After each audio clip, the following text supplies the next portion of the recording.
It's sessionable, it's mysterious sounding, and it's gluten-free.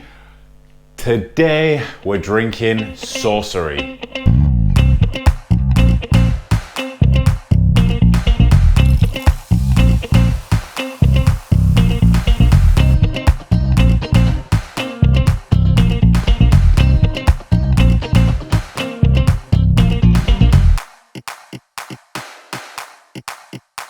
Hi guys, this is Jim from drtangenstein.com with another episode of Beers of the British Isles, the series where I sample and review beers from aisles of supermarkets all across Britain. In today's episode, I've picked up Saucery by Magic Rock. Now, this is included in all the usual kind of, 4 for 6 or 3 for 5 or whatever's going on. It's a 3.9% session IPA, which I think is great. There's some debate over what sessionable is. The definition is that it's a beer under 5%. So it's a beer that, well, I don't know if this is true, but it's a beer that you could have a session on. You could drink a lot of them. I like to see that under 4% myself because, if you drink a lot of them, drink a lot of them. And under 4% really does that. This hits that on the head. 3.9% alcohol. There's no mention of IBUs in this, but with a beer that's kind of lower in alcohol, you want to be careful with the IBU. So I imagine this is quite moderate on the IBU scale. The hops they've used are Equinox and Citra, so some real power hops there, some real popular hops, very, very delicious hops basically. So this is, you probably guessed by the hop choices, this is an American IPA. So IPA traditionally is kind of a paler ale, really bitter, really hop tasting. Not very much hop aroma, but definitely bitter and tasting of hops. Nowadays, with American IPAs, that could mean anything. So, what is it going to be? Hazy? Is it not going to be hazy? Is it going to be bitter? Is it not going to be bitter? Is it going to be pillowy? Is it going to be fruity, tropical smelling? I don't know. It's American IPA. If I know Magic Rock, though, I know it's going to be good. They use Golden Promise in this. Now, Golden Promise went through a little bit of a resurgence a few years ago. It's a malt. It's a type of malt that was traditionally used in Scottish beers, I think. But a few years ago, it really gained popularity in the craft beer movement.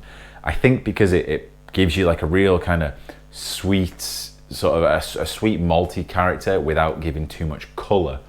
So it's got a lot of flavor with very low color. And I think that's why people use it so much. So this beer is, like I said, sessionable. It's gluten-free, which is pretty amazing. What I imagine they've done there with the gluten-free and using barley is added enzymes at the end of the brew. So there are 2 ways basically you can make gluten-free beer. One is to use a gluten-free grain, like buckwheat or malted rice, malted corn, something like that.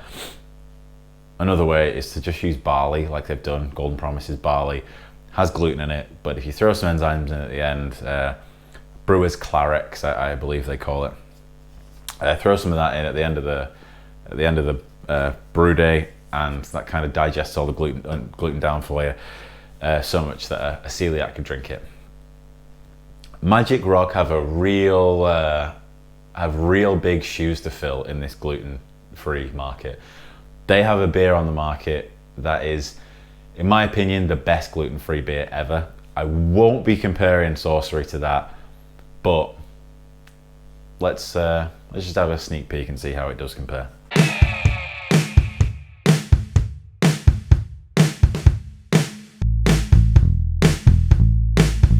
Okay, so I got my nice cold glass of Saucery.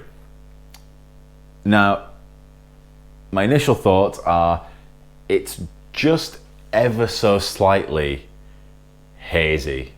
Ever so slightly hazy. So it's by no means sort of a juicy pale ale or anything like that, but it's definitely not sort of an English pale ale, which would be super clear. It's got decent head retention. Now those enzymes that I mentioned earlier about that digest all the gluten can have an adverse effect on the head retention, but that seems to be holding up really well.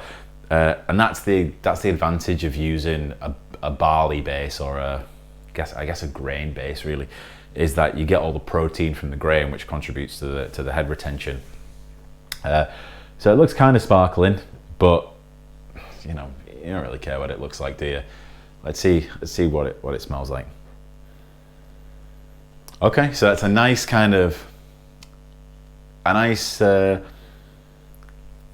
I'd say a fruity bordering on tropical fruity aroma. It doesn't smack you in the face though. It doesn't smack you in the face for a beer that's lower in alcohol. I would imagine the hops would take over. Now so far, the hops are quite subtle. So let's dive in.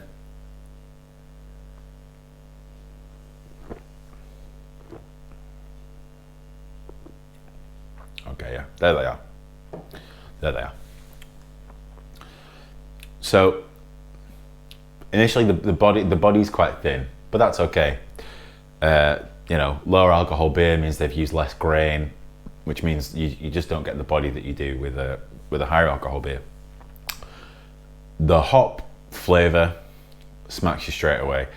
It's kind of that sort of that real kind of puckering kind of citrusy flavor.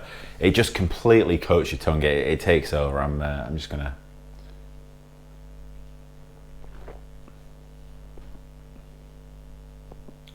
Yeah, and it's quite highly carbonated as well. Actually, it's misleading. It's misleading in this class. It doesn't, like I said, the head retention was quite good, but there weren't like bubbles pouring out of it. It's quite highly carbonated, which I think lends itself to that. If you're gonna have low body, high carbonation is a good way to go, because it at least gives you kind of a sensation to focus on. So yeah, nice and hoppy.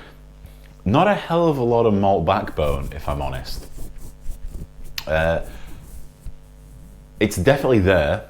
It's there. You can taste it. You can taste the malt. In fact, I suppose the longer you leave it between sips, the more obvious the malt becomes, because the hops fade quite a lot. But the malt character is kind of it's almost a bready character, I guess. Not overly bready, so it's not like a lager. But it does have that kind of, like a bready, malty backbone.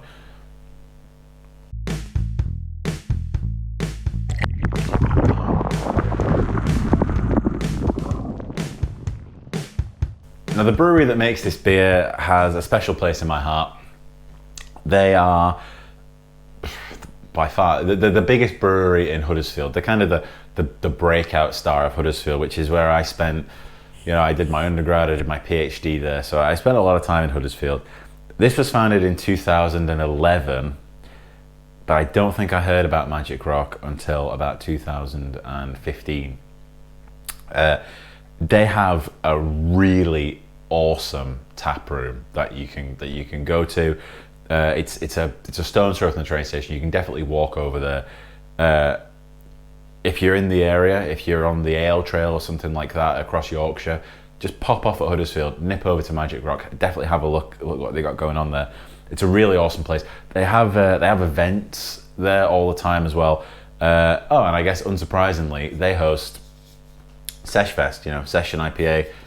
They host Sesh Fest, which is a beer festival basically dedicated to beers under 4%. It's a really good day because you can have a real session there. You can try so many more beers than you would have. But this isn't an advert for Magic Rock. The design on this, if you were a fan of Magic Rock and you've just come back, you'll notice that the design has sort of changed. So now they have this kind of circle design, I guess. Is it eyes? Is it a circle? I'm not sure. They used to have like a circus theme to their cans, which is quite cool. I like when something ties you in across the series, and they definitely still do that. They definitely still tie the whole series together. But yeah, they've changed. And I wonder why they did that. Man, it's probably just to freshen it up.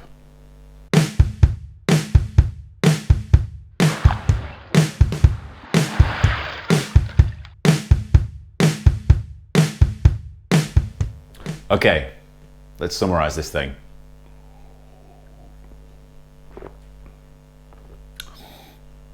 So the smell is fruity, almost tropical. It's quite a thin beer, but that's okay. Good head retention, but if you're not interested in that, you either are or you aren't. Fruity aroma. Light on the palate, let's say, rather than thin body, let's say light on the palate. Citrus hops smack you right in the face as you drink it.